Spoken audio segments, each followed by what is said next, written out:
You can hear me. The Zoom is on. No, you're muted.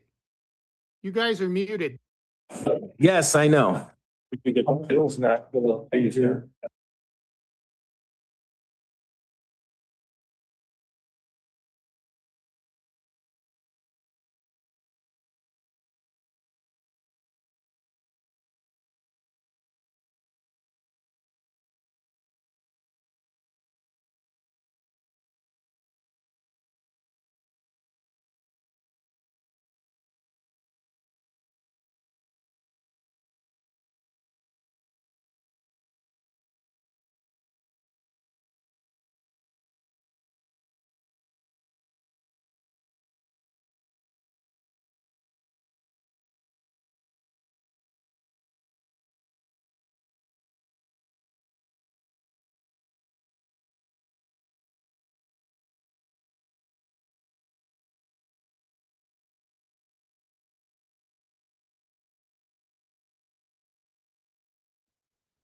Okay, we're going to go ahead and call the meeting to order at 6 p.m. Parker, can you provide information on how to participate and comment? Yes, so information on participating in this meeting and in providing comment, including remotely by Zoom or telephone, is available on this meeting's agenda, which is online at isearchmonterey.org. And we have physical copies in the back of this room as well. For remote commenters, you will be muted until it is your turn. And for in-person attendees, we do ask if you could please keep your phone silenced and any conversations to a minimum, just to help prevent audio interference with the meeting. And thank you all for participating in your local government. Parker, can you take a roll call, please? Yes. Aguajita Oaks. The library's vote. Will be open tomorrow We should probably wait for that. If you think All right, roll call. Aguajita Oaks. Yeah, absent. Alta Mesa. Here. Thank you. Casanova Oakville. here, Deer Flats. Here. Del Monte Beach. Here. Del Monte Grove, Laguna Grande. Here. Downtown. Here. Thank you. Fisherman's Flats. Here. Glenwood. Here. Monterey Vista. Present. New Monterey. Here. Oak Grove. Here. Thank you. Old Town. Here. Skyline.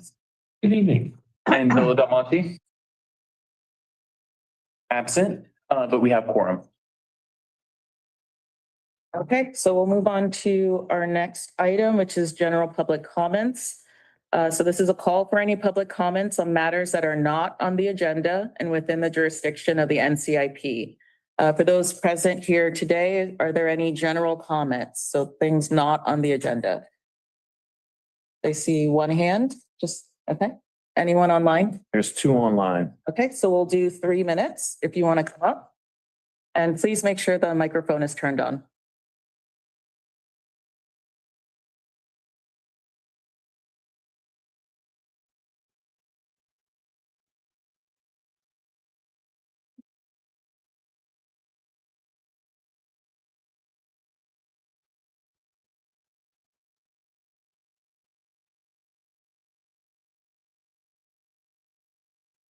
I'm sorry, but I can't hear them.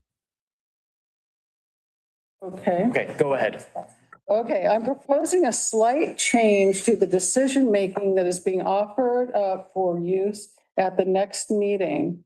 It is important to use some criteria that relate to the goals stated in the charter.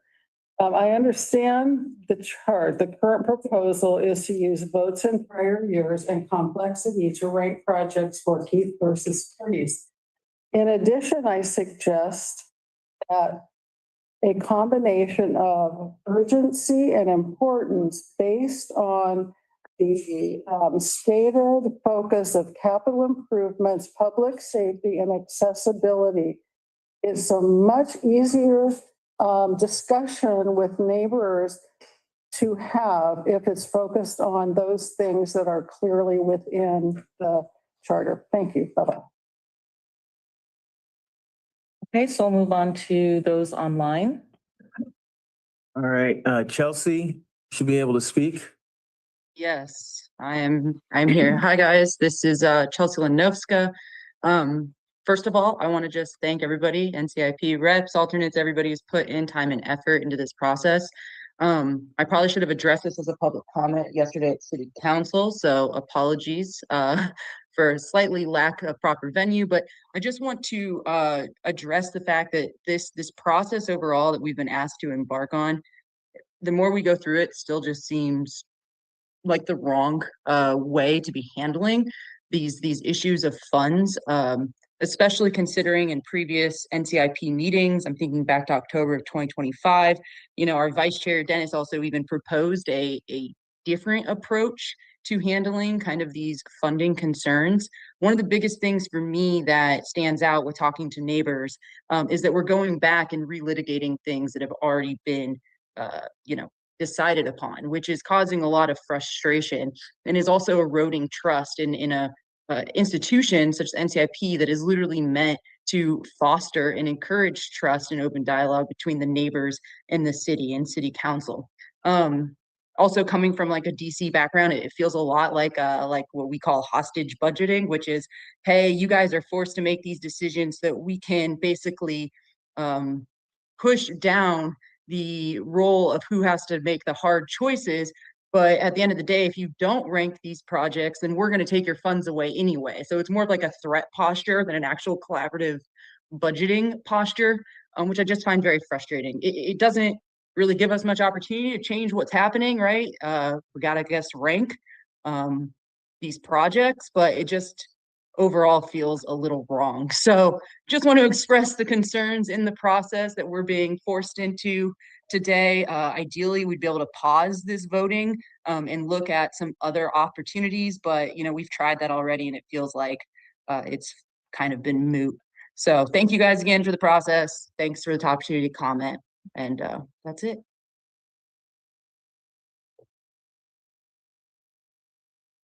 Okay, we've had one additional person raise their hand, but speaker or caller with the numbers 564, you should be able to speak. Great. Hi, my name is Nina Beatty. The Monterey Pine Forest is dying at an unprecedented, abnormal rate. This was formerly a healthy and long-lived forest, and why has it very recently become a weak forest? 10 years ago, Naval Postgraduate School personnel scoffed at those opposing a Monterey cell tower and said that its radiation levels were nothing compared to the radiation coming out of the school. This is never discussed or monitored. Microwave radiation is toxic to trees and injures and kills them. Researchers in Germany and elsewhere have been documenting this for several decades. 5G is much worse, and the radiation has significantly increased from the Navy and other 5G towers. In 2021, the Navy partnered with AT&T and to also use its civilian set towers for military projects. That means their towers pulse at much higher levels than would be normal, and normal for 4G caused human cancer clusters up to a third-mile away. I'm electromagnetically sensitive. Some of you may be too. I live on the hills overlooking several towers in the Navy Support Activity Monterey, which includes the Postgraduate School, Fleet Numerical, and Navy Research Lab. I could tell when the Hyatt 5G tower was turned on. Lately, radiation levels have further increased, and I have worsening health problems, including shortened sleep, waking up with headaches every morning, frequent heart arrhythmia, frequent blood vessel breakage in my hands, which is new, skin irritation, and microwave auditory effect of whistling, ringing, clicking sounds, which the military developed into voice-to-skull technology. These are well-known symptoms of wireless exposure. My body's defenses are failing, and how many other people in Casanova Oak Knolls and the surrounding neighborhoods have unexplained health problems, including cancer, stroke, dizziness, cognitive problems, and mood disorders, all of them symptoms of microwave exposure. The trees and people like me are the canaries. The community can keep blaming the trees and rushing to cut them down, but the Navy is a major factor, and this community's health will fail, just like the trees. It's no different than other military-based contamination like at Camp Lejeune. The problem with wireless radiation is you can't see it, but it is deadly, sometimes taking years to manifest what is growing inside when it's too late. Please save our trees, forest, and community. The Navy must leave Monterey with their microwave radiation and other toxins. Monterey residents and trees are not guinea pigs and lab rats for Washington's experiments. We're not collateral damage, not our trees, not our families, not our children. There are a number of websites with research, saved physicians for safe technology, and smartmeterharm.org, which happens to be my website, or a few of the websites with information on environmental impacts and health damage. Thank you. And then the additional speaker, are we going to allow him to speak? Okay, Patrick. Thank you. I Appreciate the work that everybody's put into this. All the projects sound wonderful. I'll make this quick. My family's lived in New Monterey since 2013. We raised our 2 children here. Now they're ages 10 and 13. We cross David Avenue in New Monterey on a regular basis. And there is no safe place to cross between Forest Avenue and Pine Street. It's 17 city blocks, 0.8 miles. I looked and it looks like West Franklin Street has 7 pedestrian crossings for the same distance between Presidio and Pacific Street. Anyway, crosswalk at Terry would provide a safe place for pedestrians, bicyclists, and people of all ages from young to old across David. Traffic is heavy, traffic drives fast, sightlines are poor.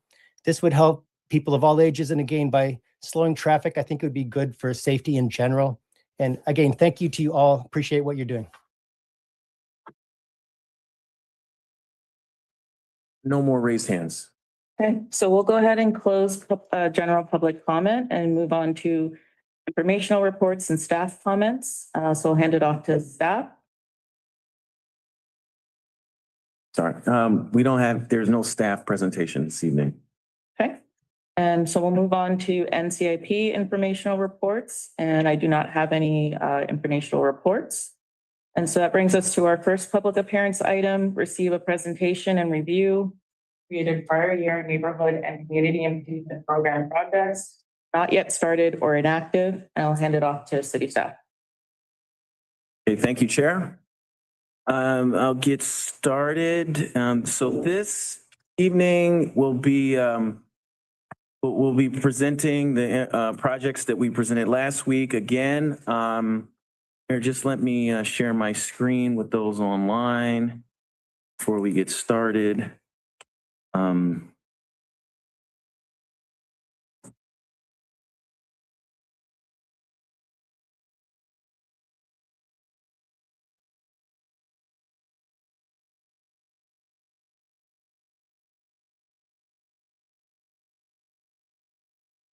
Okay, thank you for bearing with me. So again, this evening, we're gonna make a presentation on the 40 projects, project accounts that were not started or inactive. Just as a quick recap, in the last 3 cycles, the NCIP committee has recommended, we've added 105 projects. We've completed 43 projects.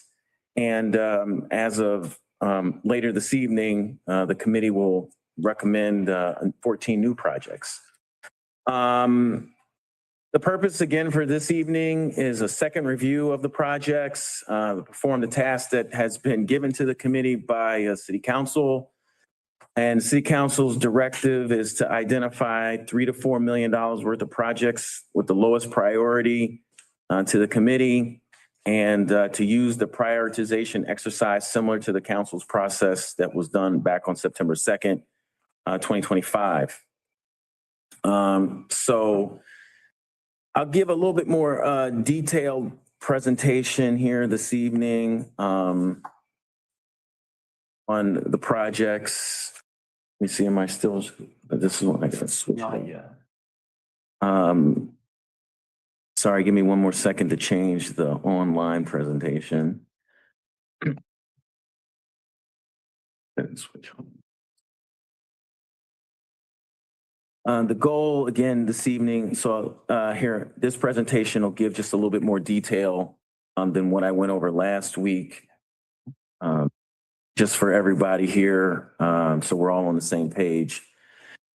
And we'll start with the first Del Monte Beach project, which is boardwalk repair. And this project is kind of lumped in with some other ones, and partially there's 4 other boardwalk projects in Del Monte Beach, which complicates things slightly. However, there is this one is in progress. We have here we have project. Okay, there we go. Sorry. Okay. Project 2307 is Upper Windermere log drops. These log drops are in need of work. This project has not started for a couple different reasons. mainly capacity for staff. It's high complexity and would require some significant permitting. 2308, a lighted crosswalk at Webster and El Camino. As I said last week, this one is up to go into a package with other downtown crosswalks next month. The Visadero 700 block, project 2319. This one has not been started, but is slated to go into a package with other new Monterey projects when those are ready to go.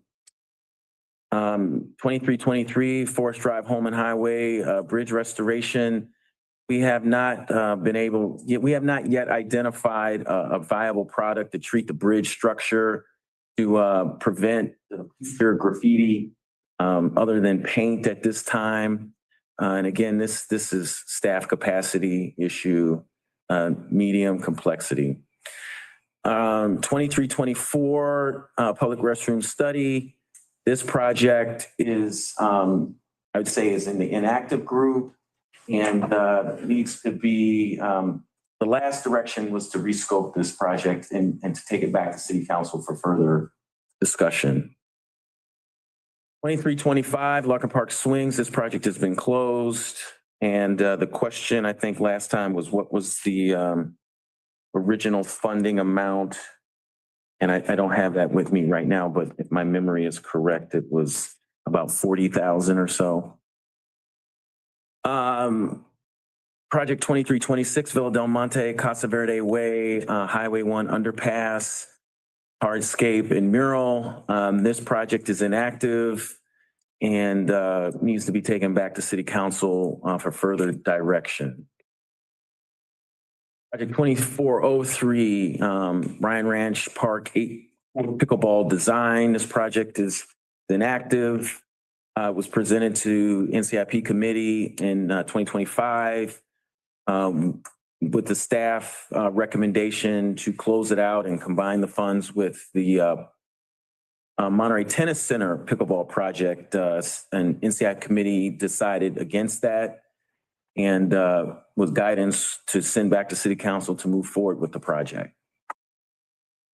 Project 2406 Ferrante Park Playground improvements. This one has not started, again, mainly due to staff capacity, the low complexity project. NCP 2411 Monterey Bay Park Shower Station. This one has not been started. There's some concerns about design and placement of showers. That's probably the biggest thing that's holding this one up. Medium complexity. 2414 Del Monte Grove, Casanova Avenue 500 block streetlight. The NCIP rep has provided signature of support. This one has not started due to staff capacity. 2421 Don Davi Path Construction. This project, we've carried it up to design, the completion of the design, PG&E in September of 2025, moved the guy wires that were preventing construction. So at this point, this project could move forward. 2423 Old Town neighborhood signs. This one has not been started, mainly due to staff capacity. 2426 Windermere Lower Canyon drainage. This one, unlike the upper canyon, does not have any log drops. It's more of open channel flow. And in 2023, there was some significant landslide, land movement in that drainage canyon. This is a difficult project. 2434 Beach Boardwalk extension. This project has high complexity. In early December, Tice and I met with the Del Monte Beach representatives out at the location to talk about placement of boardwalk and staff concerns.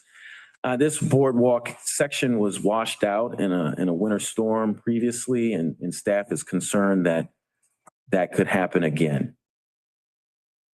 NCP 2436 boardwalk replacement. Again, this is one of those projects where we have several other boardwalk projects.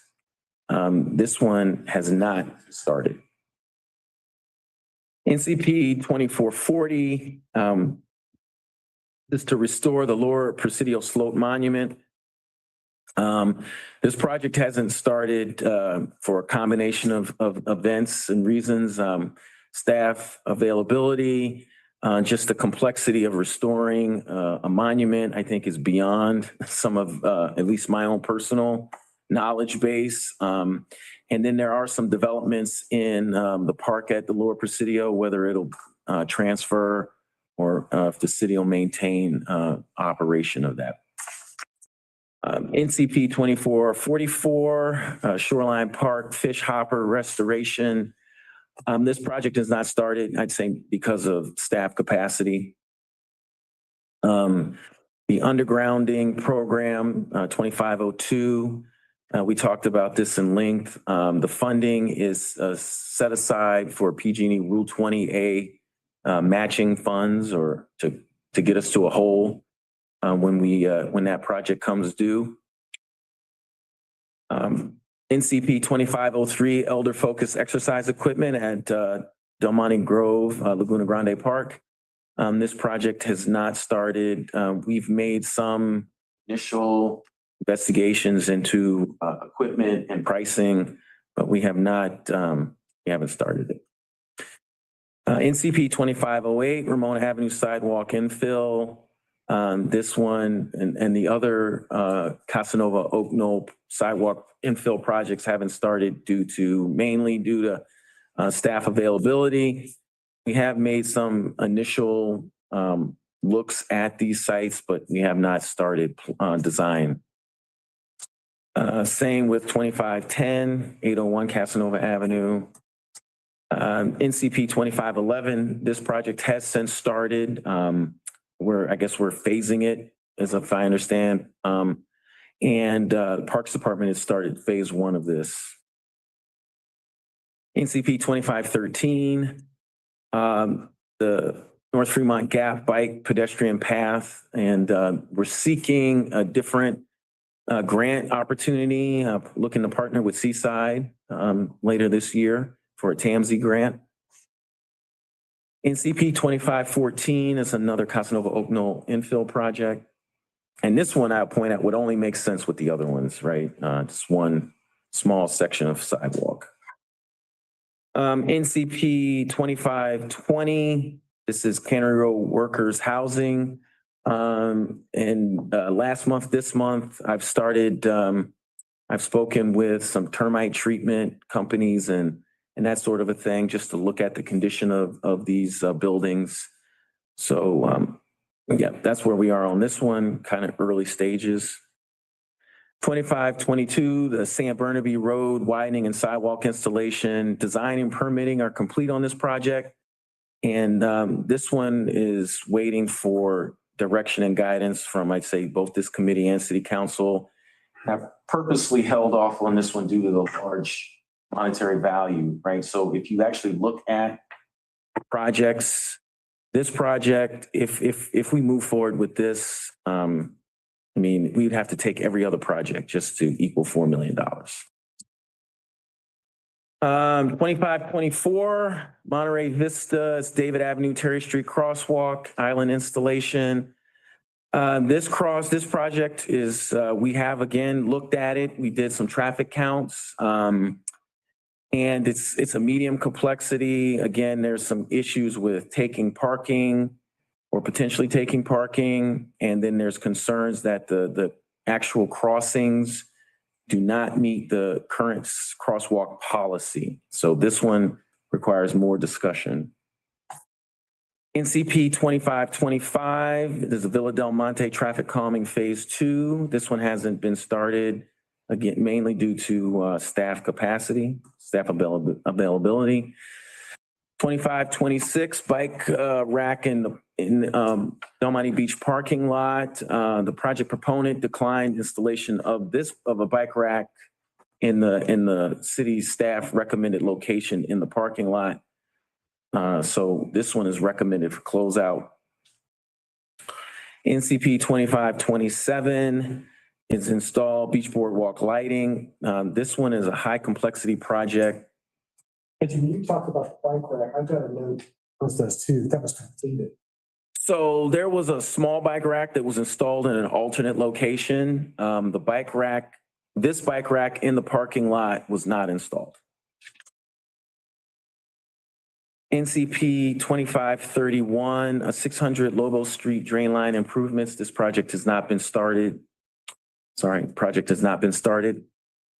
In NCP 2532, the second Del Monte traffic calming project. Again, this hasn't been started due to staff capacity. NCP 2533, Lower Presidio Walkway Phase 2. This one has not been started due to concerns with the Lower Presidio archaeological concerns, permitting, and just the future. At this point, what's the future for this park? NCP 2535, pickleball courts at Monterey Tennis Center. Again, we've done some initial, kind of cost estimating for this project. And where we are right now, we think we need some additional funds. NCP 2601, this was a set aside $250,000 for the purchase of property when it comes available. So there's no work associated with this one. NCP 2602, the bike rack or bike repair station was installed. So this project is complete and there's roughly $420 remaining in the account. And as we've discussed on a couple of times, both the contingency account and ending balance accounts projects have been closed out. And there was, for those interested, there was $39,514 a contingency account and $669 in the ending balance or unappropriated. That's the end of my presentation, and I can take questions. Okay, so we'll open it up to the committee for clarifying questions. Does anyone have any clarifying questions? You can have one online as well. Okay, why don't we start with the one online? Committee member Tipton, you can go ahead and speak. Yeah, Reggie, can you go over the San Bernardino widening? What's the issue there again? I didn't catch everything that you were saying. So San Burnaby is a large budget project, right? 1.6 million, almost $1.7 million. I mean, this is one of these. I mean, we have several projects in the hopper, right? We have, as of last count, we probably have somewhere close to 15 projects that we've been working on design over the last year, 2 years. And there are and this is one of those where, right, we've worked through the design, we've worked through permitting, and it could potentially move on to the next phase. But right, right, so in these projects, there's roughly, right, if you look at attachment 1, the projects that haven't started, you have like $7.4 million. If you take 1.7 out of that, right, you get drawn down pretty quickly. So these are all decisions that the committee and council need to make before we can move forward. Okay, thank you. Any other clarifying question? Gee, on 2535, you said that the 55,000 is not enough. How much do you think we need? Somewhere 100 to 125 probably to do everything. I mean, we're talking about fencing, lighting, resurfacing. And when I say resurface, I'm not just talking about putting a new layer on the existing surface. We're saying that we think we're in a place due to continual cracking, like the whole surface needs to be taken up and it needs to be redone and then placed back. So I mean, it's probably, to feel comfortable, we were thinking that 100,000 from the design project and then plus this 55, get us the 155, we should be able to move forward. Any other clarifying questions? Yeah. On the Casa Verde underpass hardscape, it's NIP 2326. The description shows 2 phases. Is the dollar amount the 555,000 for both phases? I'm thinking it is. No, that's phase one only. Oh, okay. And it wasn't fully funded. So if you go back to those discussions, right, I think the initial estimate staff was closer to 700,000. That's what I remember. And then there was discussion, a lot of back and forth with the council about trying to find funds to fund projects further down on the list. So then council made a decision to not fully fund it Yeah. in order to make more funding for other projects available. So that's part of the issue with this project. Plus there's the issues with the mural and so no, this funding, it was for phase one and it's short for phase one. Okay, yeah, so it does not include the mural part.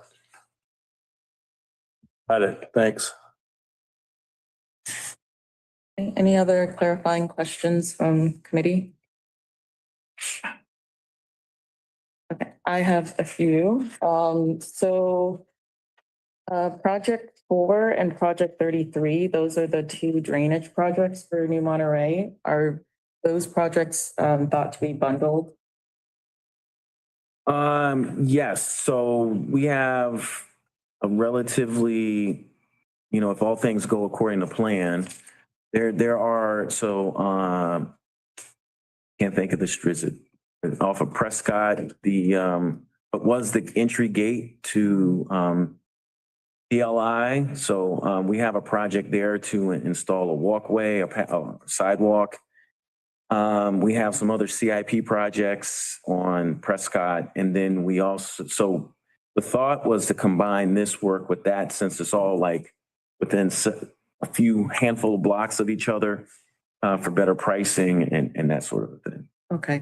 And then Project 29, that's the David Terry Crosswalk, New Monterey. Mentioned that there's concerns about it not meeting current crosswalk policy. Can you talk more about that? So, yes, so we have part of the crosswalk policy. I'm not an expert on it, but there are requirements for, volume, for pedestrian volume and such. And so we hired a firm and they went out and did traffic counts.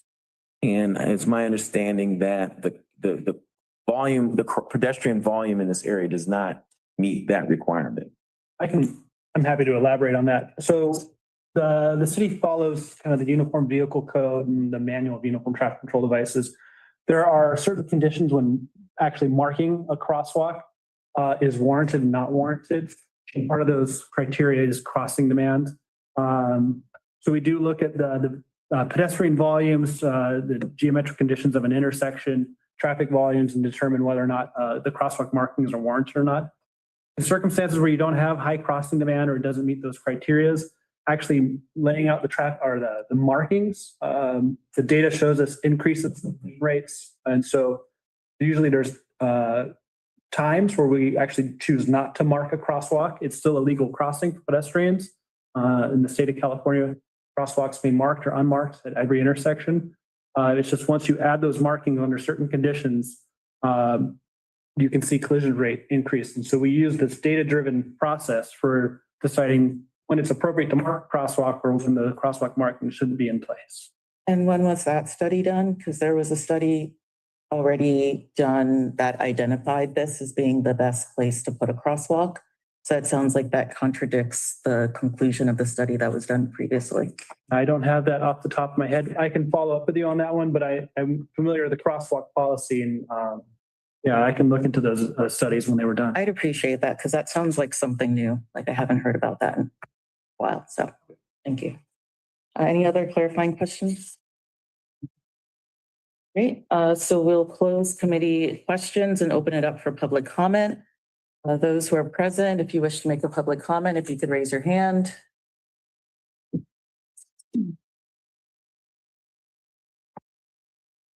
So I count 7 here. Anyone online?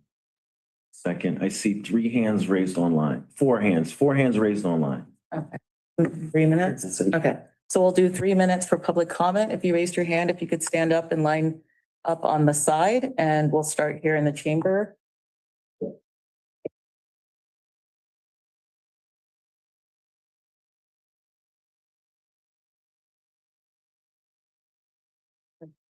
Ma'am.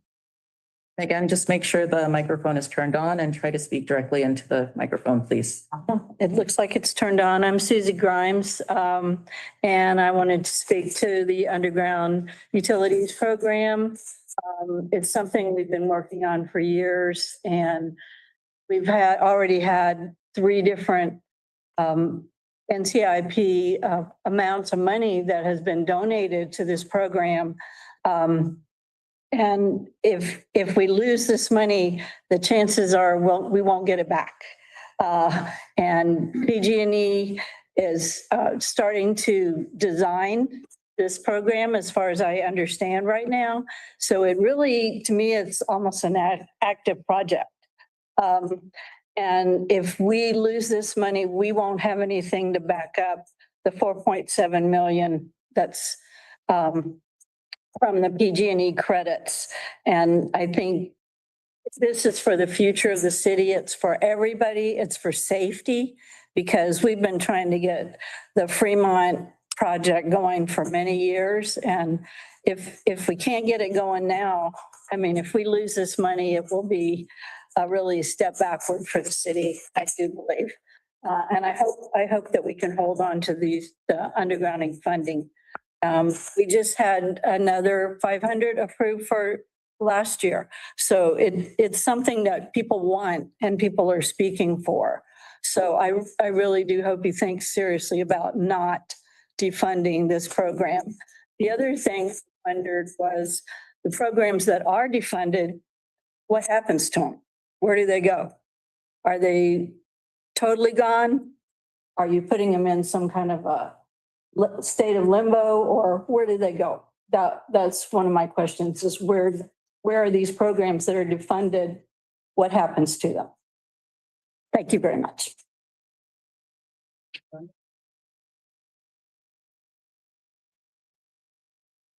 Hello, I'm Ray Myers from Monterey Undergrounding, and you've been tasked with creating this priority list of NCIP projects to defund. I'd like to present to you some facts and reasons justify not defunding the underground project based on safety, economics, and the degree it impacts the most people in the city. So this all started in 2017 when the city of Monterey began the application process with PG&E, who had accrued an enormous amount of credits from not having a project done in a long time. That count came to $4.7 million. And in that same year, that's our group was formed. And within 2 years, we had our first project for $250,000 through NCIP. So Fremont Street is a critical major escape route. In the event of a natural disaster, and underground utilities would drastically prevent this artery from being blocked or by downed utility poles, potentially impacting the whole city at the time. So in 2024, we got $2 million approved, and the council immediately allocated that to Fremont Street because they knew the importance of it. In 2025, it was projected that they wouldn't start, PG&E wouldn't actually be able to begin until 2033. That's when we got moving, and we started dialoguing with Monterey Underground, with PG&E's representatives, and tried to explain what's going on. They told us the competition with cities in the position to get in the line was enormous. But we explained to them that we had tenuous nature for our city's funding, and that it convinced them ultimately in the end to jump us up and put us to the front of the line starting now in January. So they are in the design process. They consider this an active project, and they are using money already. They're using our city's money of that 4.7 million So the design phase will estimate at about 24 months. And at that end time, the city's going to have to come up with the difference between what projects ultimately going to totally cost and what they have in credits. So if they have to defund this and all they have left is zero, what it'll amount to, they'll have to come with at least $5 million within a very short period of time. So two options, they could scale the project back, make it much smaller, but that would put them to the end of the line because they have to redesign it in a disproportionate amount of what the original project would be. So the logic of defunding 2.25 million or short-term city budget to lose 4.7 million makes little sense to me. So Monterey residents consistently have voiced their support for undergrounding and frustration with our current state of power and communication, resiliency, safety risk, unnecessary over trimming of trees, and living among a 19th century infrastructure. Thank you.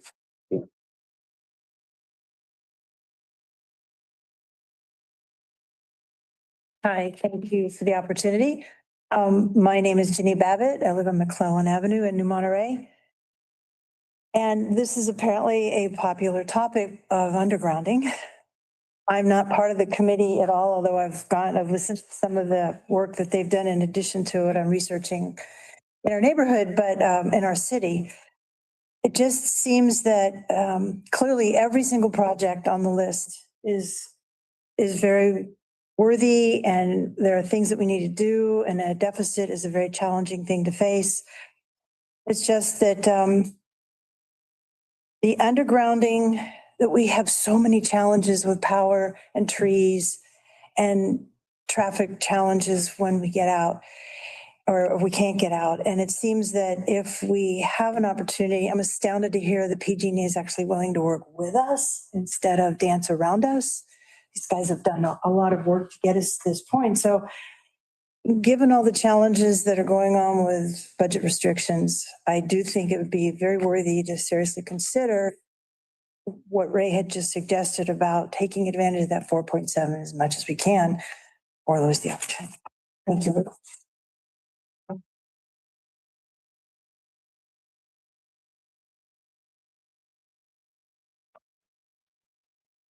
Thank you. My name is Kathy Pawaian. I'm a Monterey resident. I am in the Laguna Grande neighborhood. Scott is our representative. Thank you, Scott.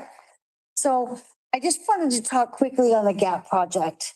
And I'm sure Scott has talked about and represented why we think this project is so critical. And so I want to just go over a couple of things. The first thing for me is the safety issue on that corner. It's extremely dangerous over there. People aren't going across the crosswalk. They're not crossing the street by the inch shape or the gas station cross. They're cutting right by that project. So if you're coming down Fremont Street and you need to make a right onto Casanova to get into our neighborhood by the PG&E plant, populations of people there. And there's also a huge population of homeless encampments there. And in the daytime, because of the panhandling on Fremont Street, the activity is continuous. It doesn't stop. There are people coming in and they're walking in that bike path area. The project's been worked on for a long time now. The city of Monterey has worked diligently to try to get grants for this area, to have a bike path in. Renditions have been done for the bridge. It's a beautiful project. So I want to just encourage the continuity. The JPA was developed and is a huge support. That is the process that the neighborhood association and the neighbors got the city of Seaside, the city of Monterey, and the regional parks together to pull a process that will work for Laguna Grande Park. We've had so many issues there and it's been going on there. Huge improvements, and they are a big proponent of the GAP project. And that just leads me into my final 1 minute is FORTAG, which is a huge bike project that Delray Oaks is working on right now, which is the cornerstone. Eventually, that's going to come into Laguna Grande Park. And we need that GAP path to go to the bike path that goes nowhere right now. It doesn't help us. to connect to the bike path gap project, connect to the Laguna Grande portion of the Fourth Ag project, which in the big pictures, I think, like the PG&E and it could be $6 million that Fort Ag is allocated for this project. And I would hate for us to lose that with all the work that so many people have put into the project. I don't envy your process, but I appreciate you taking your time as a committee to decide these important things as we go forward. And thank you, sir.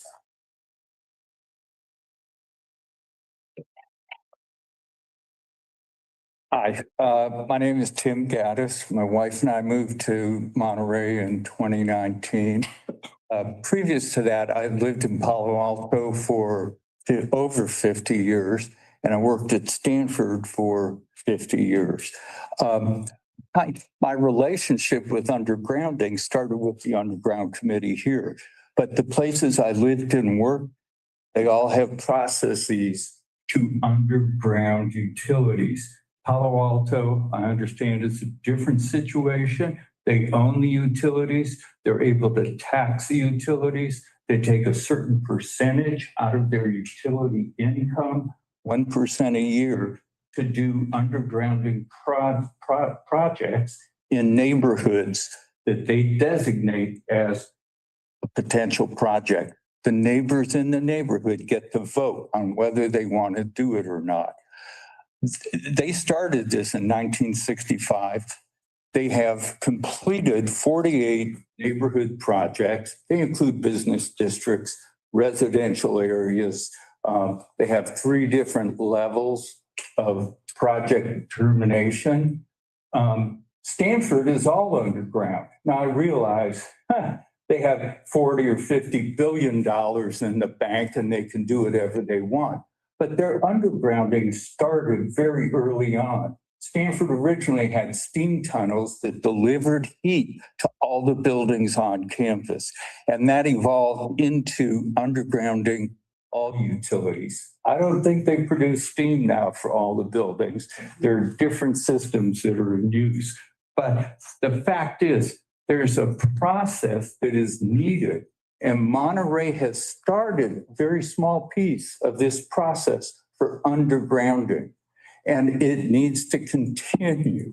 If you stop progress, chances are you're going to lose a lot of the momentum. You're going to lose a lot of what you people committed, people helped with. There's no question that all these projects that are being reviewed are worthwhile. No question about that. There is an overriding benefit to Monterey with undergrounding. Fire safety, evacuation safety, trees falling on power lines.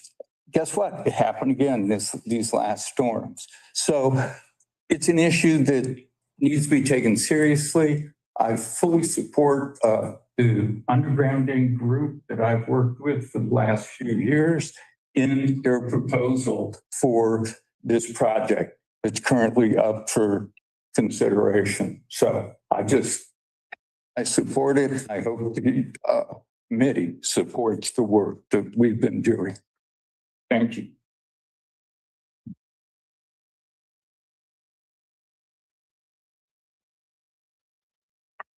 My name is Debbie Major Stegnan, and I know the Monte Vista neighborhood. And once again, I'm here tonight to support undergrounding. And after listening to the last 2 sessions, I understand, there are issues with the budget. These are big projects. There's some aversion, I think, to taking on a really expensive big project. But if we can only do one project, I really think we should be doing undergrounding. I think it will impact all of the city members, not just a particular neighborhood or a few people.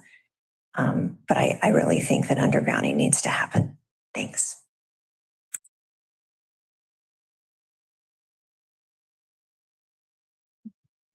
Well, I'm saying, I'm really glad I'm not the most expensive project that's going to get defended here.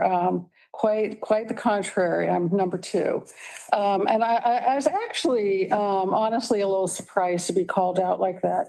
Price has never, in my experience with the NCIP process, been used as a criteria, such as neither has ease of implementation. With that said, I'm here to reinforce support for the San Bernardino Curve, representing a good chunk of my neighborhood. I did bring, if I can find it for you, I can leave it for you, the project plan that was created. Reggie can also provide it for you. I'll leave a copy with it, which is really a very comprehensive implementation plan for very important safety factor within the city of Monterey. As I've said before, this is a dangerous portion of San Bernardino Road, starting at the curve by Bartolomeo, going straight down and around an S curve that goes both down and up. So it's kind of a funky curve that large trucks and folks love to speed on. It's a direct route to 3 schools. See the kids walk into the high school, see the kids in their strollers with the parents, and it's very, very dangerous. This project was already taken offline once, and it got put back on, as you've heard me say. I'm sure you're bored with that. And it's an important project. A little bit of history. One of my neighbors, who's very in support of the project, actually tried to get the mayor 30 years ago to take care of this. And at that point, there wasn't an NCIP. So didn't go through NCIP.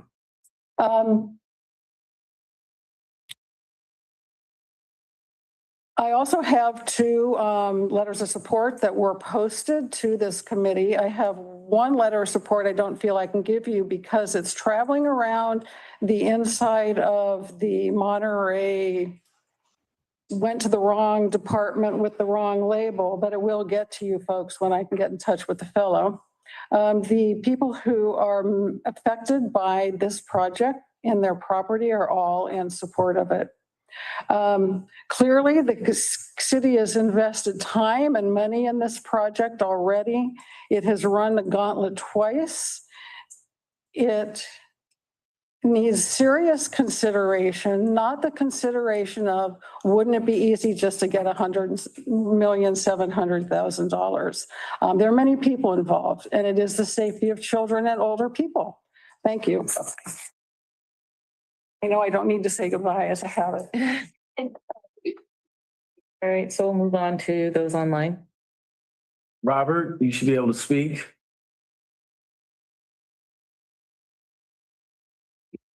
Robert, you have to unmute yourself. Sorry, I had a little trouble finding my cursor. On project 2520, the New Monterey Cannery Row housing restoration, I think that's an extremely important, rather small project.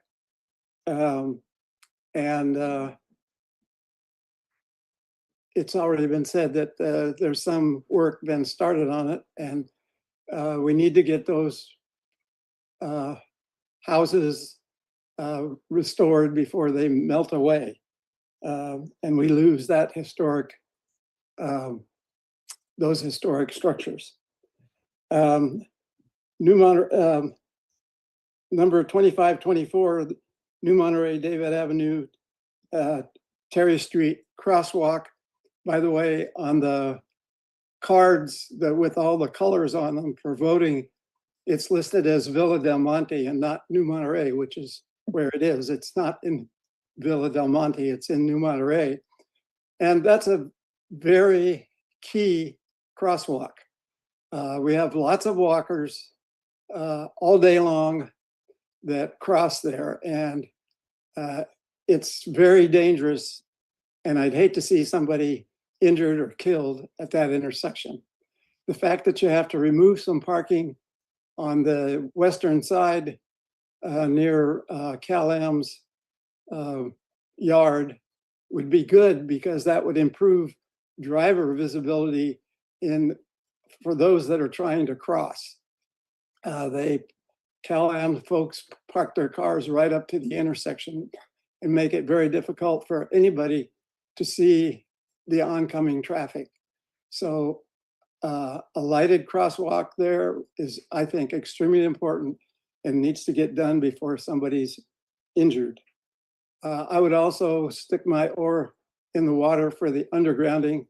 I'd love to see undergrounding in New Monterey, but we've got to start someplace, and Fremont is certainly an appropriate place to get started.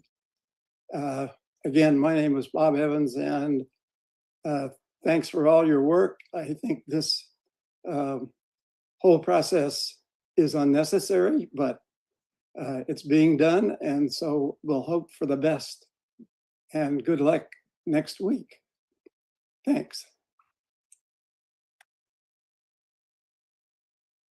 Richard, you should be able to speak. You have to unmute yourself. Yes, thank you. Richard Rosello, Casanova, no, and I'd like to talk to you about the number one priority of NCIP, and that is public safety.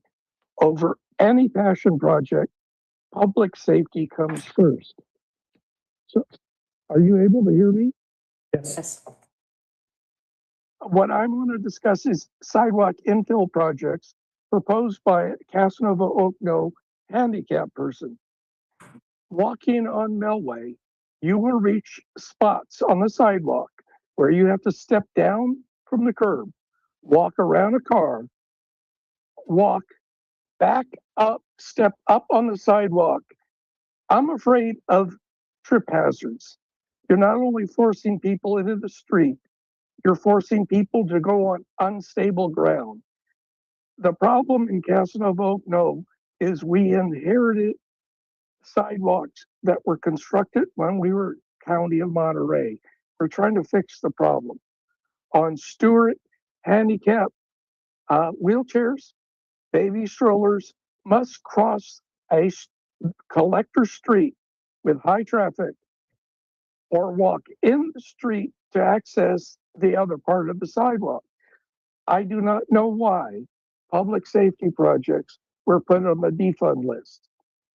In fact, I do not know why you didn't give up this year's projects instead of defunding projects that were designed and vetted by hundreds of people and approved by previous councils. It makes no sense to me. The second project I want to speak about is the GAP project. I proposed the GAP project to NCIP. I also proposed the North Fremont improvement, which ended up fixing all the intersections, the traffic lights, and putting in the bike trail to nowhere. But our $350,000 design money for the bike trail resulted in a $10 million grant that built that. We had a fatality last year at Ramona on Fremont in the crosswalk. Remember years ago, we had one at Casanova in the crosswalk. These are public safety projects. Why we're discussing them for defunding is beyond me. The $250,000 for the GAP is community support money. We've missed 4 grants, and now we're applying for a 5th one. We're doing it with Monterey, Regional Parks, Seaside, and Tansy. We're trying our best, but we need to complete the trail from nowhere. And we've got $750,000 in design for Mark Thomas. That will complete. I don't have a time. Thank you, that is your time. Okay, thank you. I thank you for your time. Please do what's right. Lori, you should be able to speak. Lori, you have to unmute yourself. I'm unmuted. Okay, good evening, everyone. If you didn't see it, I want to briefly share something important and illuminating from last night's city council meeting because it's tied into this. The city's own polling for taxes and bond measures discussion last night revealed what many of us have been saying all along, that this isn't really a $10 million budget deficit crisis. Monterey payers, I don't know if he's there tonight, but Monterey Monterey Taxpayers Association President and former NCIP Chair Rick Hoyer laid out why the real gap is closer to 4 million. And even the mayor last night effectively conceded and agreed with that amount. Isn't that funny? The same amount that they're taking from NCIP or forcing you guys to do in all the neighborhoods to be pitted against each other. So I find it deeply troubling that instead of addressing the gap through responsible budgeting, the mayor and members of the council are forcing neighborhoods in this committee to fix it for them. And with that context, I just really clearly want to say what others have said tonight. What you're being asked to do tonight is wrong. It's just flat out wrong. The city council has directed you guys to find $3 to $4 million in already approved neighborhood projects to sacrifice in order to help close a deficit that neighborhoods did not create. In doing so, they've pitted these neighbors against neighbors. Here we are all fighting for our projects, trying to justify and asking volunteers to referee a fight that should never have existed. That wasn't why NCIP was created. It exists, as you know, because the voters chose to dedicate a portion of hotel tax to reinvest directly into our neighborhoods impacted by tourism. It is not discretionary money. It is not a reserve fund. It is not a piggy bank. It is not a backstop for City Hall's fiscal mistakes. The framing you've been given to prioritize which approved projects should be defunded is a false choice. It shifts the responsibility away from the elected officials and onto volunteer committees like you, so that they can later say, oh, the neighborhoods agree. Well, no, we don't agree. And the projects being targeted, like everyone's saying, include safety improvement, drainage, ADA access, coastal protection, traffic calming, many delayed for years by prior freezes. These are not luxuries, they're basic neighborhood infrastructure that residents voted for and many have spent time on for good faith. Meanwhile, the city's still floating discretionary spending and polling for new taxes and bonds, all claiming there's no alternative but to take the NCIP money. Well, that's a big fat contradiction. This committee was not created to balance the city's books. You were created to protect the neighborhoods and uphold a voter mandated program. This line item in the budget shouldn't be seen as the city's backup piggy bank. Please reject this premise, challenge them. Don't pit neighborhoods against one another and make it clear to City Council that if projects are eliminated, it's their decision and one they must own. Once NCIP is rated, it will never be secure again. Thank you. That all. One more. Okay, Esther, you should be able to speak. Hi, everybody. I just wanted to reiterate a couple of things that were already mentioned, but before I get into that, I want to remind people of some history. The NCIP program was created by previous councils, and those previous councils never thought to create any kind of reserves for many of the things that NCIP has had to pay for. So the previous speaker is trying to implicate the current mayor and the current council, but the fact remains is that the creators of this program are the very ones that never had the foresight to plan well enough that this wouldn't be happening right now. So now I'll get over to the projects. I won't reiterate what Kathy Boya said about the GAP project. She stated everything very clearly. That is a Kona project, but it affects Laguna Grande neighborhood just as much, if not more, because it is on our side of North Fremont. So the thing about that project is that it is a safety project and the staff has been trying to get funding. The problem with pulling the funding that we have for it is that it's going to make it harder for us to get grants because we won't have any funding in place for them to match. My understanding is that grants are much more amenable to being granted if there are funds there that they would be matching and not that they would be picking up the whole bill.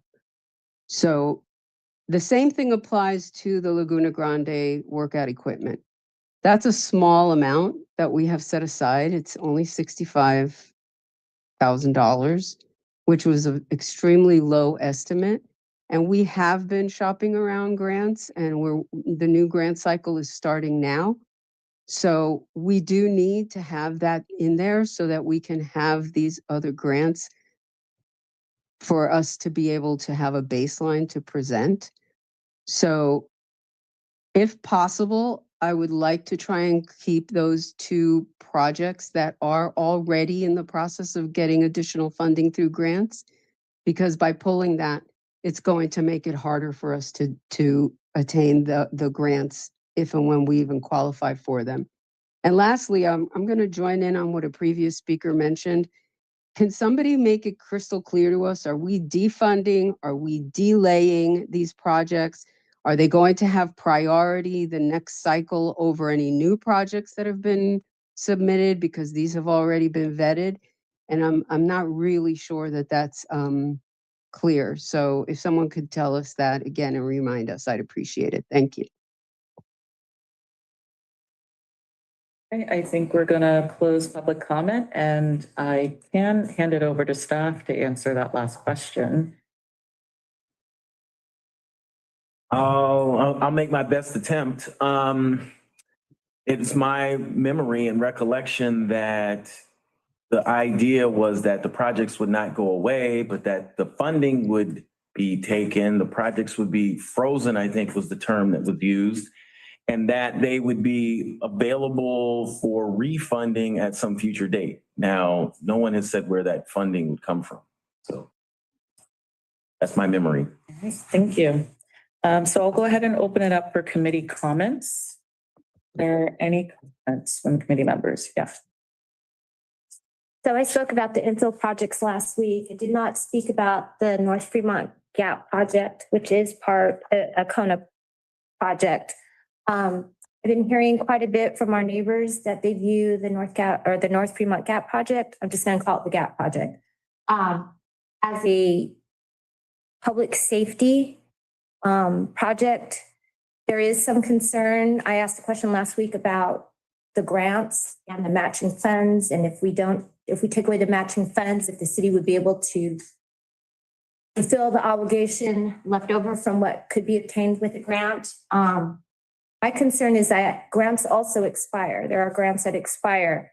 And if the funding, since we're in a budget crisis, I'm not sure where the city would find the matching funds, that the grant could expire without the matching funds. And then the project is again, just nowhere. It's just dead, basically. So I did have some concerns about that. I did not know, and I'm glad Esther mentioned that grants are easier to obtain when there is matching funds. So if we don't have the matching funds because we defund this project, then would we even be able to get a grant? So far with the matching funds, we're having trouble getting the grants. We're now partnering up with other agencies in other jurisdictions to get that. So it would just seem kind of odd that we would be reducing our chances even more. There were quite a few public comment letters about the North Gap project and how it's being viewed as public safety. I think Kathy, Richard, and Esther all kind of mentioned the same items, so I won't repeat those, but I just had some concern about taking away matching funds and the issues that could result if we were to attempt to get a grant and be in the running for one. If we don't find additional funding, the project's dead. And that grant money and all the effort and time to obtain those grants is now wasted. So I just wanted to speak about that. Any other committee comments? I want to give a shout out, by the way, to a lot of my neighbors here online. We had a big discussion at our neighborhood meeting about this. And then we've done surveys. So thank you everybody for coming and supporting it. But I want to throw some concepts out. I'm going to use projects that I know of to know well to explain those. So we have projects 1, 17, and 16 that are walkway projects. They are in process now. I think it's kind of funny. Very first picture, they show you a section up there, brand new ones, and right next to it, they show you several boards with a ½ inch to 2/3 of an inch gap that we're going to trip on before we get to the new section of boards. So the reason there were multiple ones is because there's so much work that needs to be done. If we just finish the work that's already started, all the rest of the money then becomes available if it's not needed. We saw briefly the picture of the native habitat. The erosion that project was put in to mitigate has doubled since the project was submitted. It's moving. So the more we put this off and wait, the more damage there is. The lighting, the project spec'd out not the way that the submitter wanted it to. So it's one of those things that's, if it sits and gets a little time worked on it, it might actually get to be a better project than it is today. Pickleball. Project number 9 was on by this committee and in excruciating detail and voted by this committee multiple times. And project number 9 was voted because it was based on previous year's projects, working with partners in the city, and it was preferred over project 36 pickleball because project 36 takes public money and puts it into a place where you're going to have to pay to use the improvements you just made. So there's all these depth in these projects that not everybody necessarily knows or remembers. And so I think it's important to bring out these different concepts when we're talking about this. And it was very interesting. I heard a little bit when we're doing this conversation, the phrase NIMBY comes to mind, not in my backyard. Well, this is NIMBY, not in my neighborhood. Okay, so, this is a really good one. You can't take it. But, I don't know about those other ones. It's interesting. I actually surveyed my neighborhood online survey and said, first, let's talk about the projects in our neighborhood. And the overwhelming majority of people said none. Don't take those away. Those are really important. Then I said, okay, well, how about the other neighborhoods? Let's look at those projects. And the overwhelming majority again said, no, don't take those away. Comments I received were things like, none. What's wrong with you people?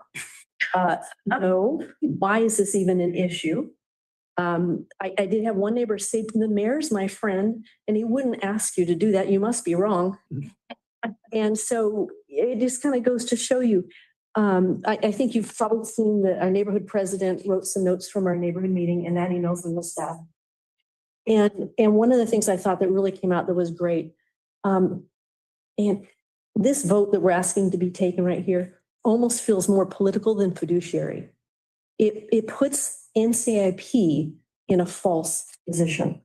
I don't see any projects on this list that weren't well considered and important.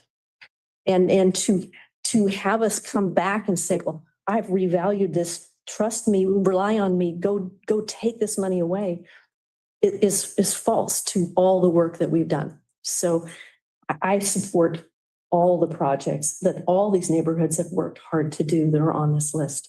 Sometimes they take a little bit of time, but they're all important. They're serving important public needs. And I think we need to think about that.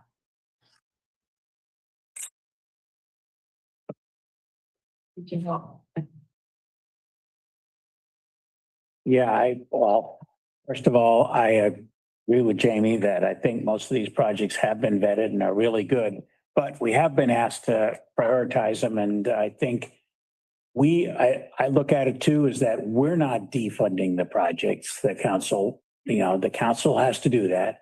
Yes, we can prioritize them. We can ask for the prioritizing. And I think we need to do that, and we'll do that.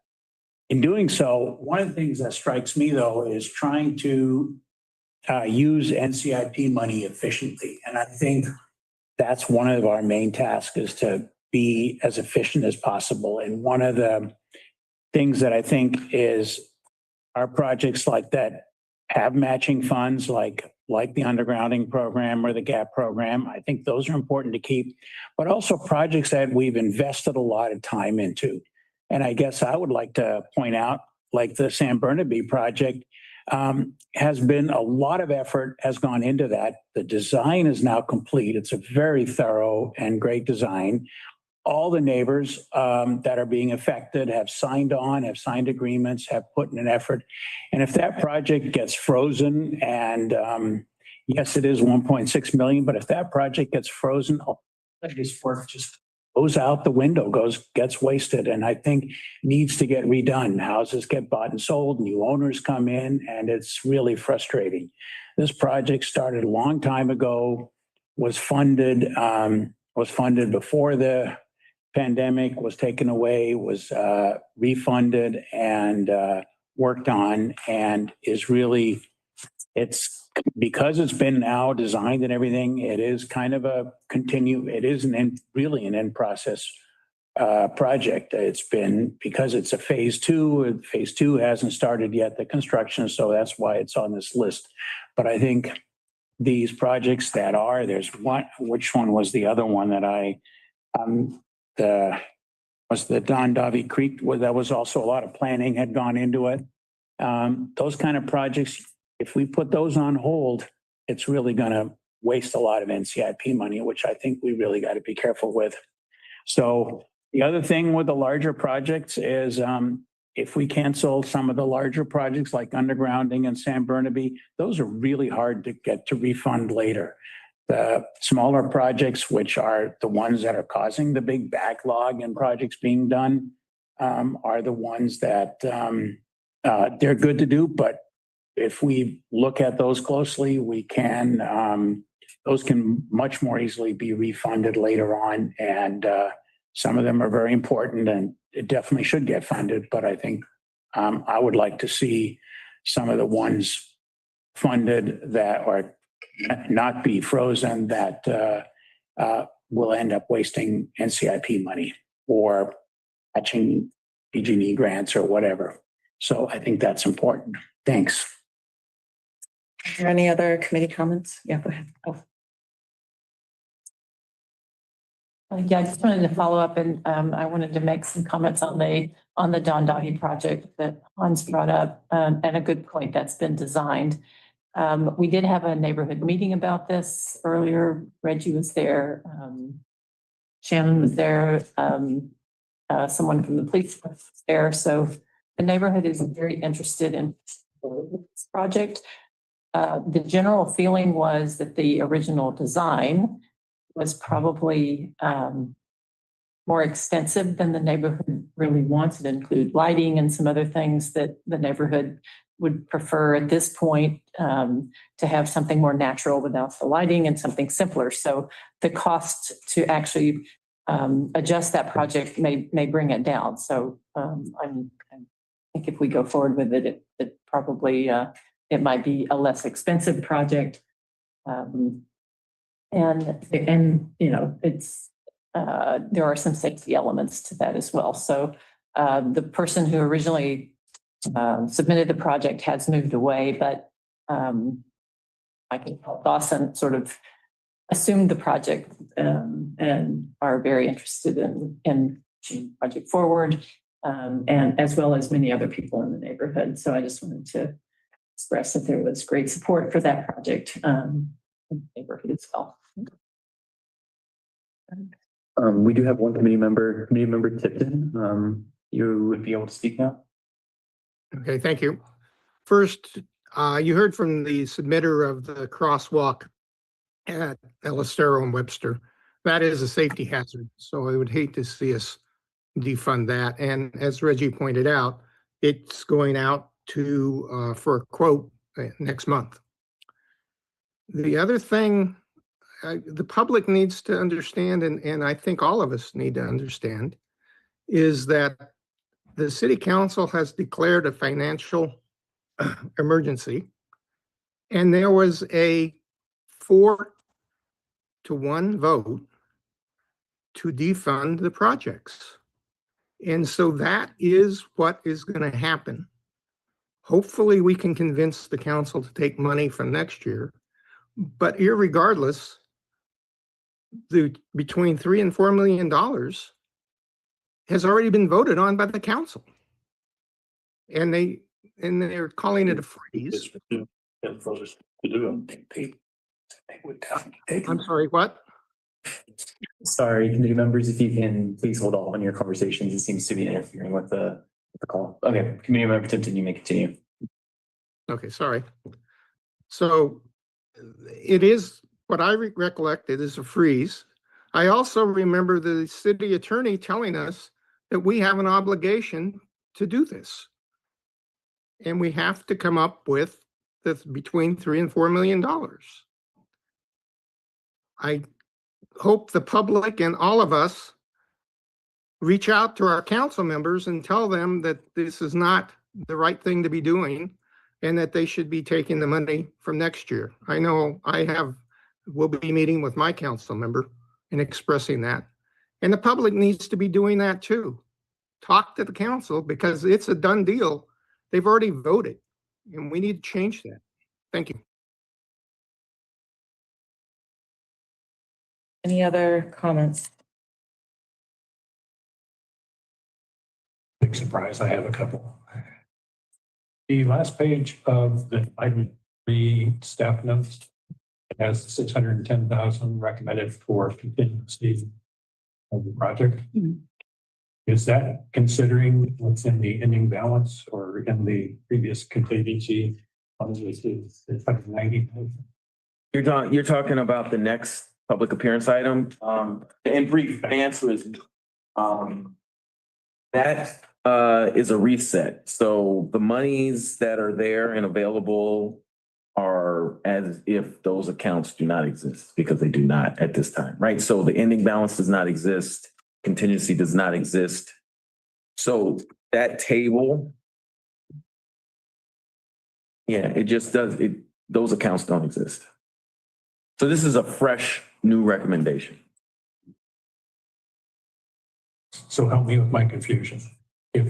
If the ending balance has added to it, the ending balance and the contingency, which was 39,513 and 690,669. Is that 610 going to come out of those numbers? Contingency because it's not really a project. The funds are in the fund. All of the money is in the 216 NCIP fund.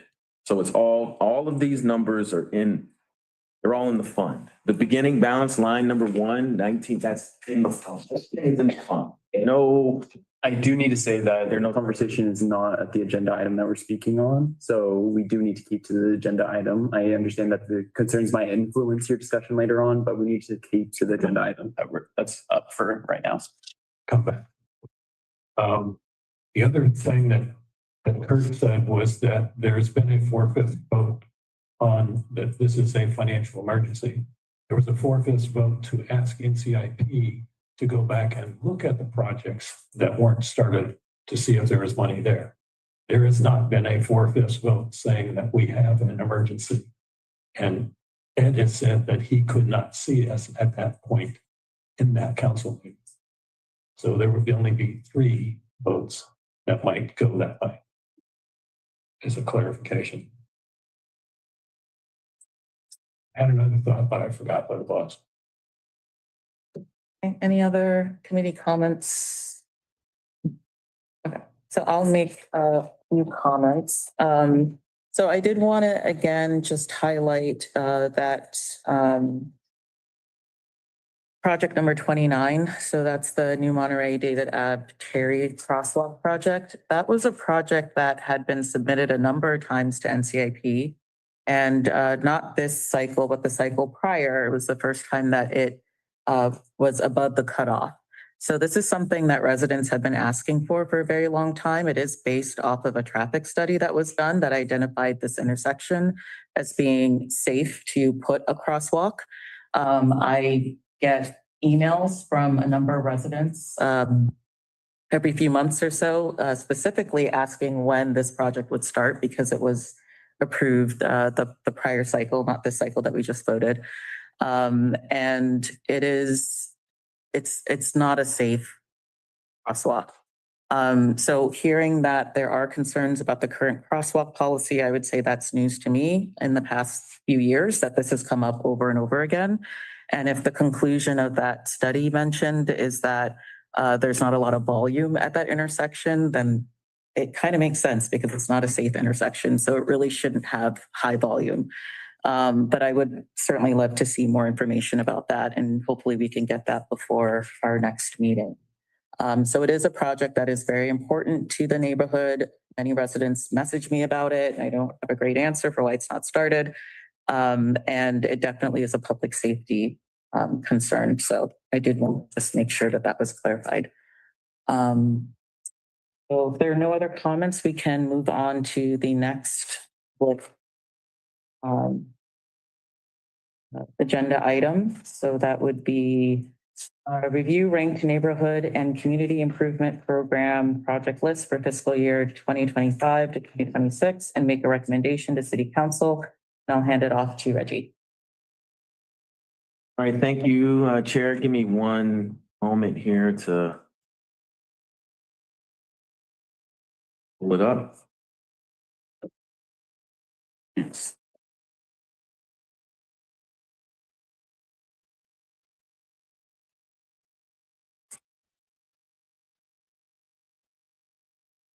Okay, so this will be relatively brief, I think. So back in December, the committee voted and sorry here, let me fast forward. The committee voted and we identified, based on available funding, we identified 14 projects that could be funded. And then keeping with historic practice, I've identified 4 cutoff projects, which are the ones here you see in yellow. But to just go through here and recount the projects. So the top voted project is Monterey Fire Department Station 13, additional funding. MN 16, $400,000. And it received 135 out of maximum 150 votes. And then project number 2, which was equally ranked, is the Police Department interim improvements, $500,000 with 135 total votes. Number 3 is replace speed signs, the radar speed signs throughout the city. $175,000, received 131 votes. The next one on the list is the, what is this? Drain improvements and building upgrades. Old Town 02, I think this is, is this the, City Hall? I think that, yeah, this is Colton Hall. Thank you. Thank you, Parker. Colton Hall and Old Jail, 350,000, 130 votes. And then we had the public safety building, the combined police station, fire station, right outside here. MN 03, $75,000 and had 128 votes. Project 6 is the citywide fuel reduction project. $1.25 million, received 128 votes. Wharf 2 repairs, $800,000, received 126 votes. The Hilltop Park Center renovations phase 2, $1 million, received 125 votes. Downtown 7, which is the Monterey Public Library renovations, $761,767, received 121 votes. Project number 10, the path and stairs at Irving Avenue, $80,000, 121 votes. The citywide undergrounding utilities, $500,000, received 120 votes. Replace gates and improve lighting at Casanova Oak Knoll Park for $2,000, received 119 votes. Del Monte Beach, install railing at Boardwalk Stairs, $50,000, received 114 votes. And then the last project with funding available would be replace the pedestrian path North Van Buren Street right away. $75,000, received 111 votes. The next project on the list is a second forest management and fuel reduction project. And because it was a similar scope and it's already been recommended for funding, project number 6, MN15. That one is not recommended for funding. And then the 4 cutoff projects, replace the retaining wall along the recreation trail, $250,000, received 108 votes. The Wharf 2 feasibility study for $200,000 received 108 votes. The ADA improvements, the public facilities, numerous ones across the city, $300,000 received 106 votes. And then the Hartnell Gulch barrier upgrade for $200,000 received 95 votes. So that is those are the top 19 projects. And that takes us to roughly $7 million. So then, as we had discussed briefly earlier, in the agenda packet, there's a funding table. So the beginning balance, the 19 million, that includes existing projects. The 6 million is what's available. The 387,000 is administrative expenses, including my time. Project expenses, this is what we're estimating. What's spent. Well, it's not estimated, it's as of 11/30, so November 30th into this fiscal year. It's our project expenses, so actual consultant and contractor invoices and project time, city employee time on projects, that sort of a thing. You have the $15,997,000 in current committed projects. Recommendation of holding back roughly 10%, 110,000, which means available funding for projects is $6,074,907. And that's the presentation. Take questions.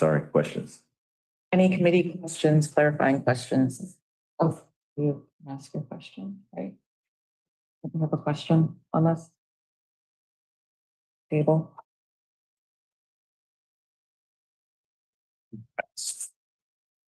Any other clarifying questions? I get this thing. Parker, can you send us that list, the updated list? One he just went through? Available, it's in the packet, but we can also send it out, yes. Please send it. Thank you. Excuse me? It's on the website. It is not on the website, no. No, I looked today, it's not. It's not on the website. But it's in the packet, and so it's available in the agenda packet. For today? Today's. Correct. Was there, okay. Yes, it is. It's attachment 1. Okay. Any other clarifying questions? Okay, so we'll move on to opening it up for comment. Is there anyone present here that would like to make a comment on this agenda item? I see one hand here. Anyone online? Okay, great. Want to come up? We'll give you 3 minutes. Yes. I'd like to kind of step back from all of the questions about what did we agree to do? What did the NCIP agree to do? And what we're supposed to be voting for? And what does the city council expect? I really resonate with a lot of the comments about weird process and why are we doing this? It seems very uncomfortable. I'm sure it is for everyone. But we, the NCIP, made this decision too. In the meeting on whatever it was, October or some 22nd or something, the committee was asked, how do you want to handle this problem? And this is the choice that was made. And I didn't get the sense it was written in stone.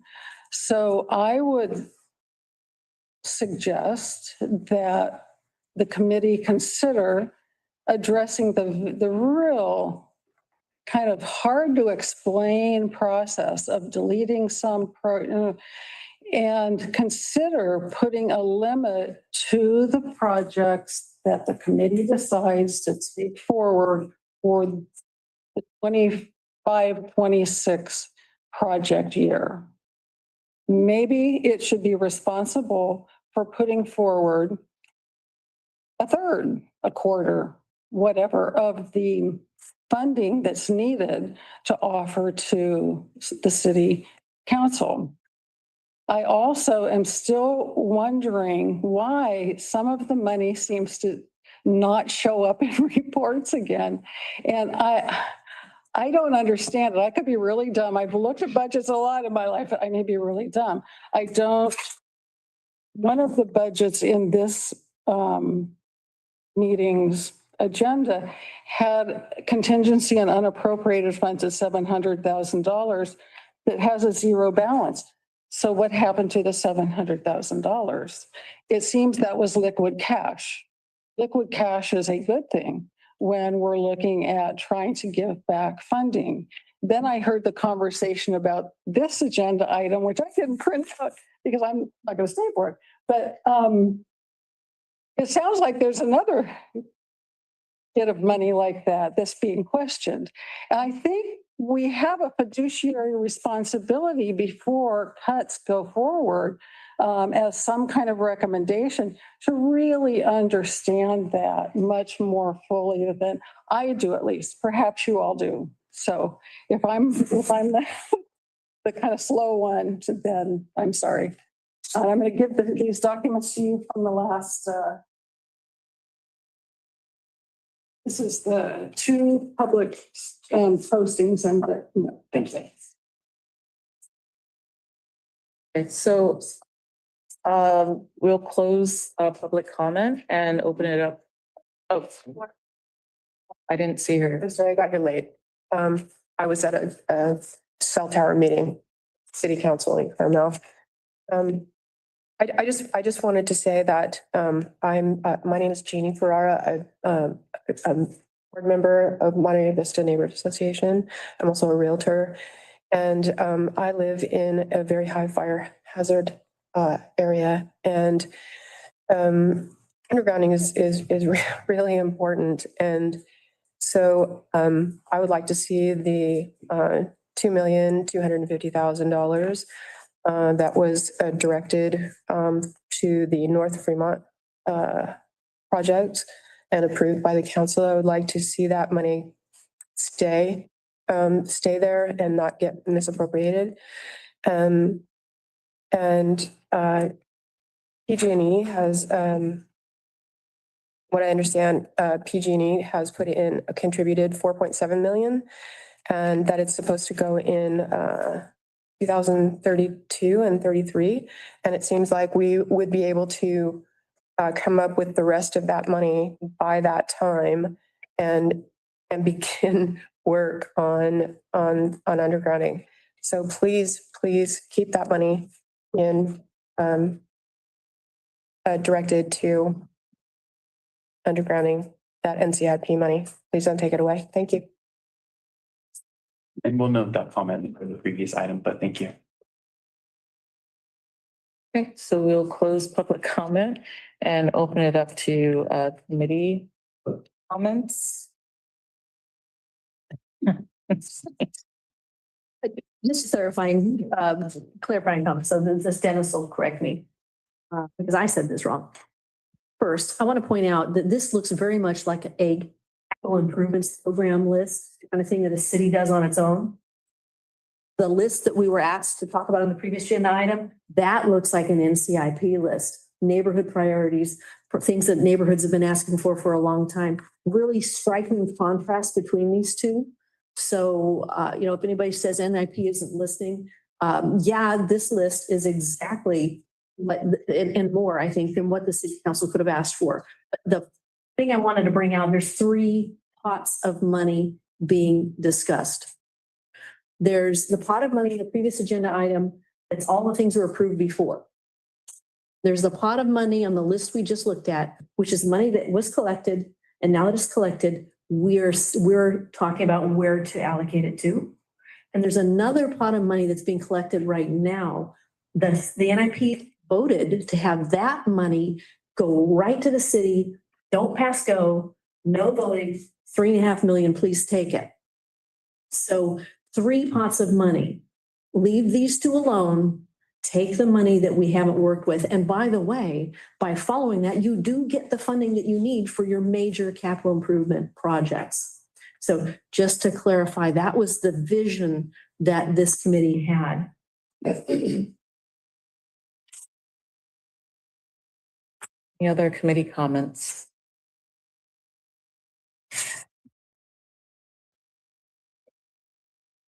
I'll go back to my question of contingency.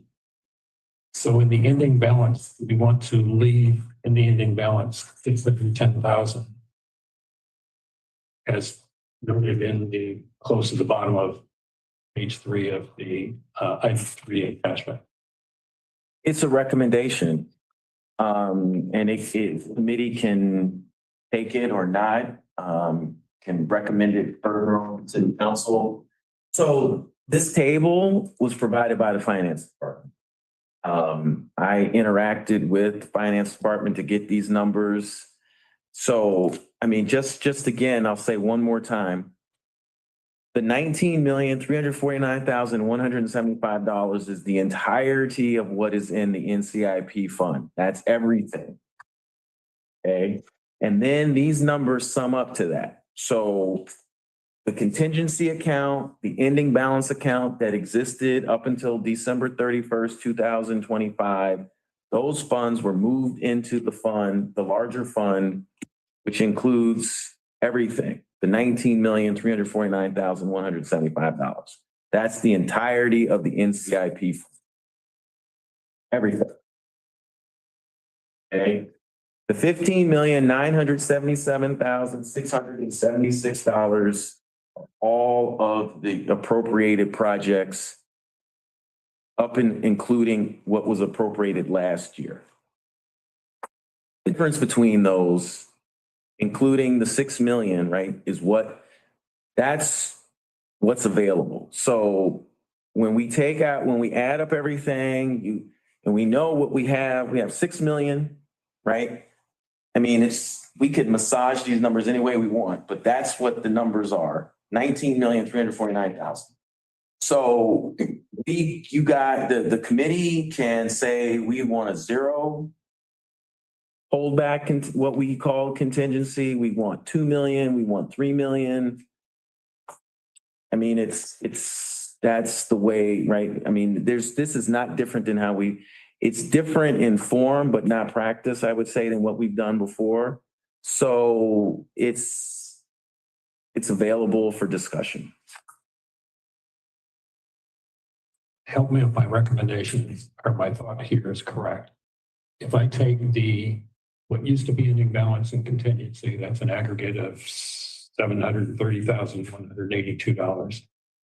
If we leave on the table so that we have it for contingency, the $610,058 that's recommended here for contingency, we could have low-lying fruit of 120,000.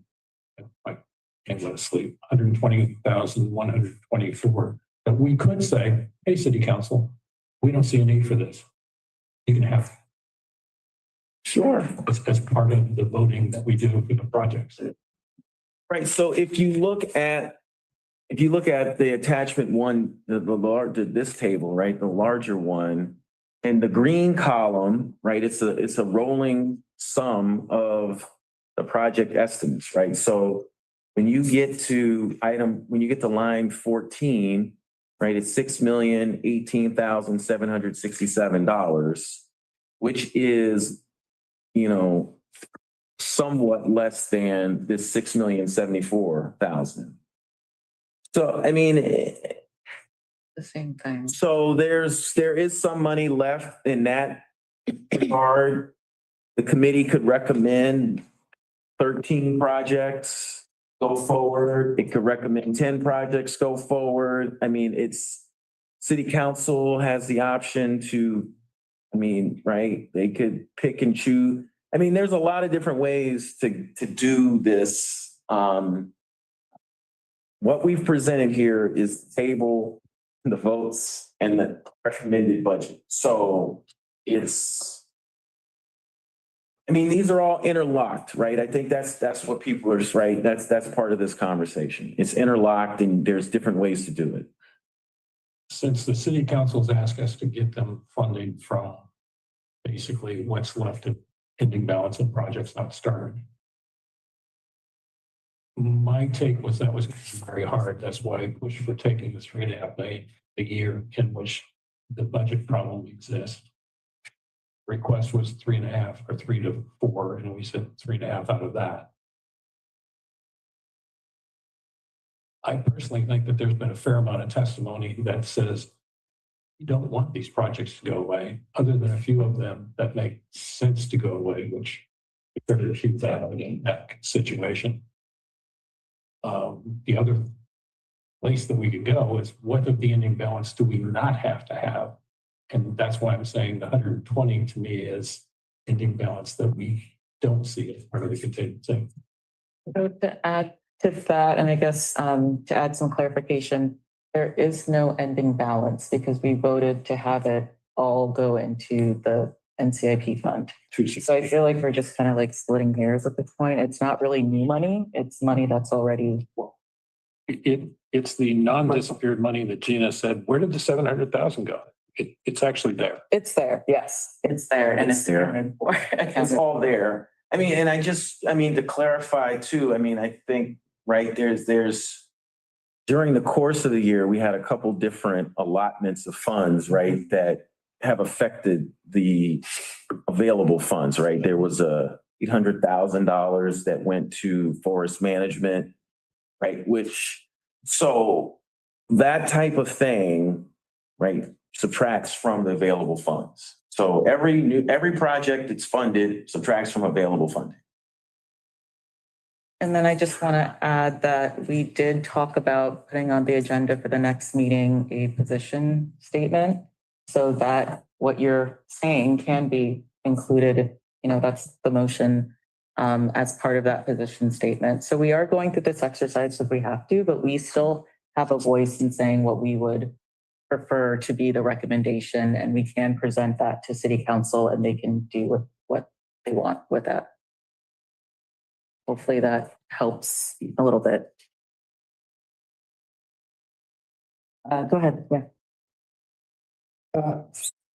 To what Dennis talked about, I'm also wondering about, this was a previous agenda item, but the opportunity purchase, right? That could be something too that we could offer up as it's not been allocated to a project that the neighborhood's necessarily public safety or, this kind of thing we talked about. Could we say that maybe?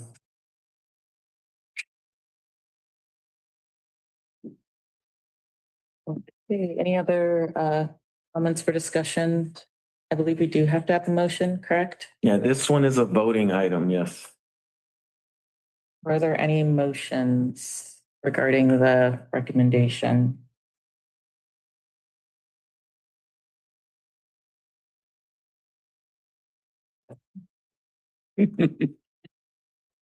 So would potential freezing be, we move to approve staff recommendations for that's an option. Funding for the 2025, 2026. So the staff recommendation would be projects ranked 1 through 14, plus the recommended holdback amount, or AKA contingency, with the 4 cutoff projects. That would be the staff recommendation, but. Is your motion, yeah, what he said? Yeah, so he said. And I'll second, yeah, what he said. Any other discussion? Any other discussion on that motion? Okay, roll call. Oh, No, not for the motion. No. okay, so Parker, if you could take roll call, please. Yes. Aguada Oaks, not present. Alta Mesa, Aye. Casanova Oak Knoll, Aye. Deer Flats, Aye. Del Monte Beach, Aye. Del Monte Grove, Laguna Grande, Aye. Downtown. Aye. Thank you. Fisherman Flats. Aye. Glenwood, Aye. Monterey Vista. Aye. New Monterey, Aye. Oak Grove,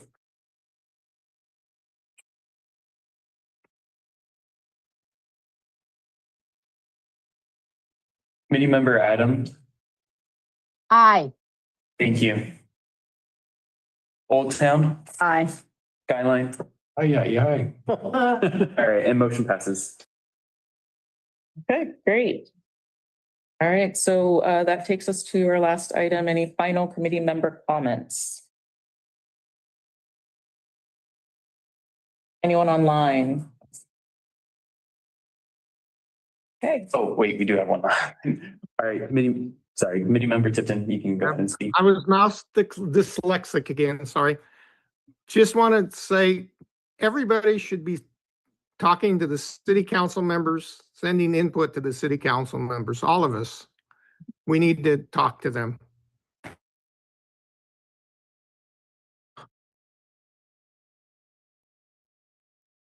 Any other final comments? I just want to thank the public for coming out, expressing what they want, since we do represent them. So I just wanted to thank them for their participation and engagement. Bring your laptops. I also want to thank the public for coming out and supporting us in this adventure to try and understand how the public feels about this stuff. I want to give a little history lesson on one of the projects that is still on the list with a minor balance, but project 2426 started out with $1 million in it. That got taken in the COVID time. Came back with this 149. But I pushed through funding rounds of $273,000 for that project, which is creating erosion. Oil to be washed down into the federal ocean, which we're not allowed to do as a city. So if that's the guidelines for what history that happens to projects that lose their funding, and it says that if we fund these, it probably will never come back. So bear that in mind when we do voting next week. Just to clarify, if we recommend. Any other discussions? One more? This is more of a question for next week. Will we be using the tool to vote next week, or are we using more of the card? I think we're going to keep with the direction and use cards next week. Bring a pen. Yeah, so staff will provide cards for you as directed, and then we will collect them and we can go over that voting process. But yeah, we will do the best that we can to collect those results and then provide those results as soon as possible. Black, blue, we don't need our computers. Oh, so we don't do computers. He doesn't like to go out at night. It's going to be, analog. Are we going to do that one card at a time? I guess so. It'll be old school. You have to write it down though. It's not lifting cards. You're going to write in the box, right? So there's a box available, 1 to 10. Okay, but 10 is now, we can talk about that next week, but I wanted to say, so I won't, do we need to make that an agenda item to clarify how we're voting in terms of what? I think that could attending of the agenda item. yeah, part of the agenda. Okay. Yeah, We'll clarify that, make sure everybody's on the same page. yes. Okay, cool. We don't need 2 forestry projects again. We get cards instead of a computer. Kirk, did you have a? Yeah, I was just going to say, also you need to include what in my case, I have a project that I can't vote for, so we need to have that list also. Yes, we will include conflicts. Yes, we already have it. Okay, great. So I think we can, see, next meeting is next week, so January 28th, 2026, and we will adjourn this meeting at 7:52. Everyone. Hey, thanks for having us over. It's a big party.